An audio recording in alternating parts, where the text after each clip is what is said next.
saya Karisma Dewi Falevi dari jurusan Bimbingan Penyuluhan Islam. Di materi ini saya akan membahas tentang terapi Islam, yaitu dari gerakan-gerakan sholat. Banyak sekali manfaat-manfaat yang berada di gerakan sholat. Mungkin sebagian orang belum tahu bahwa sholat itu bukan hanya gerakan atau sekedar wujud kita untuk beribadah kepada Allah sebagai rasa syukur kita kepada Allah. Namun banyak sekali manfaat yang bisa kita ambil, termasuk dalam kesehatan di dalam gerakan sholat tersebut. Apa aja, langsung kita bahas ya selanjutnya. Oke, yang pertama kita bahas dari pengertiannya sholat dulu ya. Secara etimologi, sholat itu artinya doa atau rahmat. Jadi sholat itu secara bahasa itu kita bisa mengartikan bahwa sholat itu adalah doa atau rahmatan dari Allah, penghubung kita antara manusia, antara makhluk dengan penciptanya yaitu Allah Subhanahu wa taala. Dengan sholat inilah kita dapat berkomunikasi, kita dapat merenungkan, kita dapat mencurahkan seluruh rasa syukur kita kepada Allah.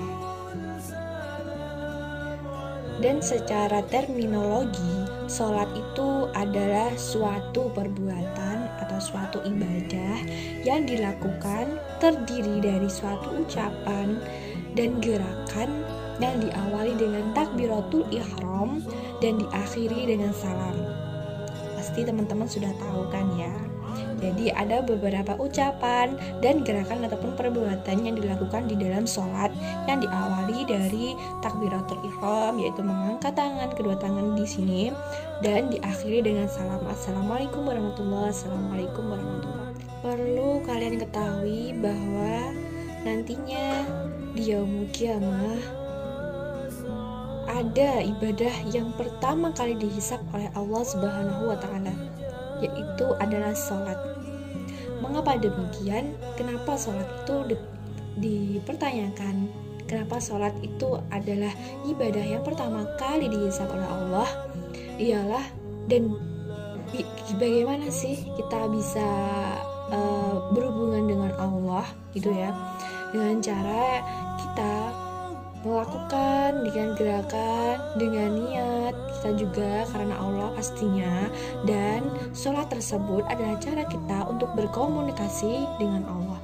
Jadi kalau kita memang khusyuk, kita tumaninah, kita memang berniat melakukan ibadah itu karena Allah, maka komunikasi itu akan ada.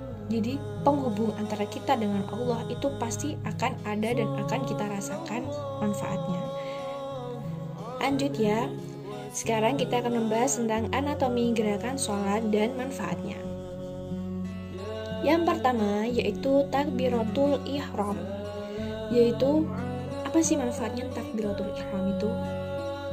Ketika kita mengangkat kedua tangan di sini ya, ini akan melancarkan peredaran darah, nanti getah geni juga.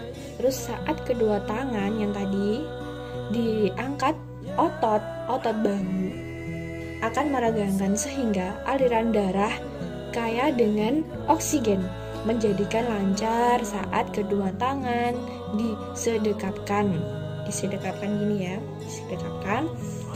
Terus dapat menghindari dari gangguan persendian khususnya pada tubuh yang atas. Jadi bagian atas ini nanti akan bermanfaat banget untuk persendian-persendian kita.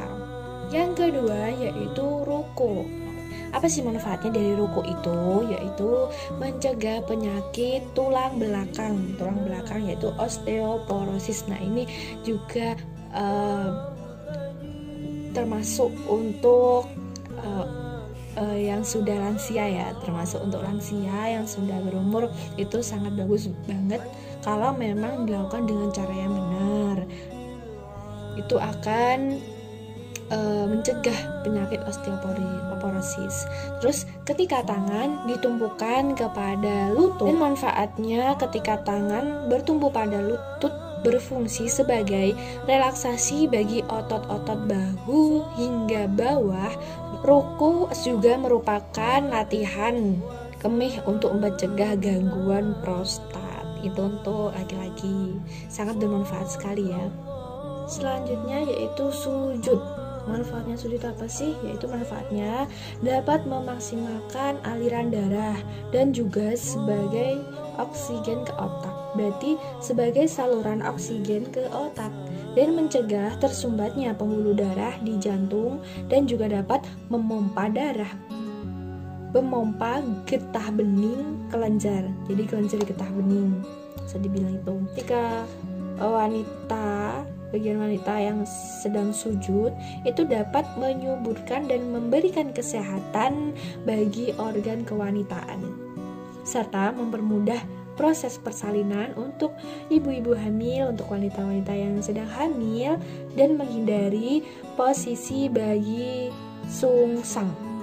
Sangat bermanfaat banget untuk para perempuan yang sedang mengalami kehamilan atau yang kadang ada permasalahan di daerah kewanitaan. Itu sangat bermanfaat banget dari posisi sujud ini.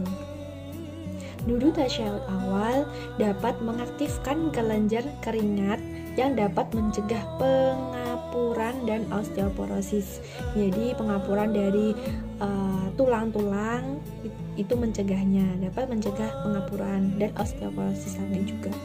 Terus duduk tasyahud akhir yaitu manfaatnya untuk membakar pengapuran. Jadi membakar pengapuran yang terjadi pada cekungan kaki kiri agar syaraf seimbang yang berhubungan dengan syaraf mata sehingga konsentrasi akan meningkat dan terjaga.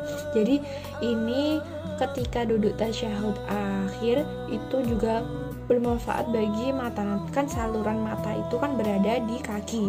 Nah, itu juga bermanfaat bagi mata. Kalau ada kayak saya ini, kalau ada orain atau silinder itu bisa mengurangi kayak pusing, kadang-kadang kan pusing ya di bagian mata ini. Nah, itu dapat dikurangi dengan cara ketika kita sholat duduk tasyahud akhir ini.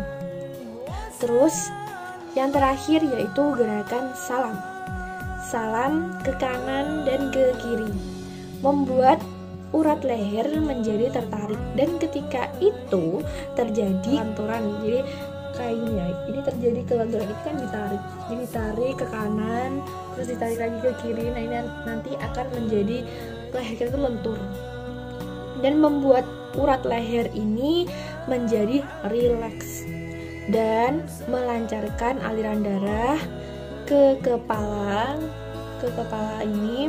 Gerakan ini juga mencegah gangguan pada saraf karena otot pada tulang leher yang tegang. Berarti ketika urat leher ini tegang, kalau ada benjolan itu kan biasanya kan kayak sendi tulangnya itu, ototnya itu menggumpal gitu ya. Nanti itu bisa dirilekskan, ketegangan otot itu bisa lancar, bisa luluh gitu.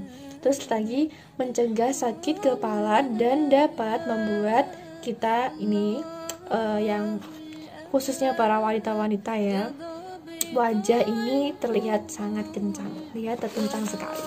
Terus lebih terjaga, awet muda, itu juga bisa bermanfaat banget. Selain air wudhu itu, sholat pun juga dapat membuat wanita itu lebih cantik dan lebih indah. Oke teman-teman, bisa disimpulkan dari gerakan-gerakan sholat itu banyak sekali manfaatnya tadi ya. Dari takbiratul ihram, dari ruku, dari sujud, dari duduk tasyahud awal, duduk tasyahud akhir, dengan sampai salam. Nah, namun bisa dicatat atau digarisbawahi ketika kita ingin merasakan manfaatnya bagi jasmani kita dari sholat ini, dari gerakan sholat ini, kita harus melakukannya dengan benar, dengan aturan-aturan yang telah dianjurkan. Jadi ketika kita mau sholat, ketika kita melakukan sholat, jangan terburu-buru.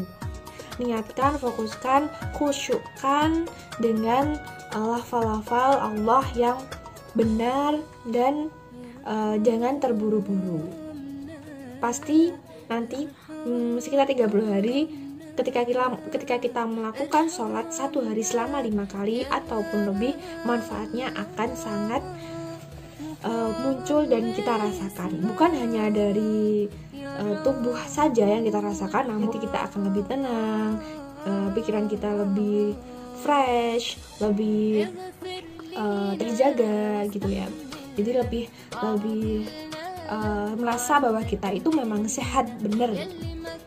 Dan untuk teman-teman yang kadang merasakan bahwa ketika kita sujud, ketika kita ruku itu merasakan pusing ya, kadang merasakan pusing yang kayak bumi ini kayak muter-muter gitu.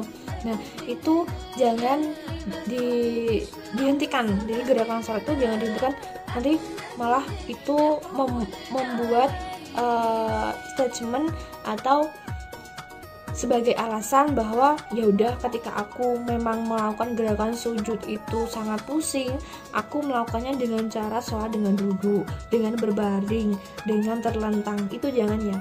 Jadi kalau kita memang ketika melakukan sholat itu merasakan ada kejanggalan dari tubuh kita, atau kita merasakan bahwa oh efeknya tuh seperti ini diteruskan. Jadi lamakan ketika kita sujud itu kadang bisa 5 detik, itu tambahkan di 10 detik, agar itu adalah proses aliran darah itu lancar. Jadi ketika aliran darah kita belum lancar, itulah efek kita pusing, kita agak kayak mau mual gitu. Nah itu adalah prosesnya menuju aliran darah itu lancar. Itu sangat bagus sekali. Jadi jangan dihentikan, dan jangan membuat alasan-alasan kita tidak mau sholat, kita tidak mau melaksanakan sholat dengan lama-lama, dengan khusyuk seperti itu. Oke, itulah sedikit penjelasan dari saya. Kalau ada kurang lebihnya saya mohon maaf. Semoga bermanfaat bagi saya sendiri dan semuanya, dan semoga kita bisa mengamalkannya setiap hari. Sekian, wassalamualaikum warahmatullahi wabarakatuh.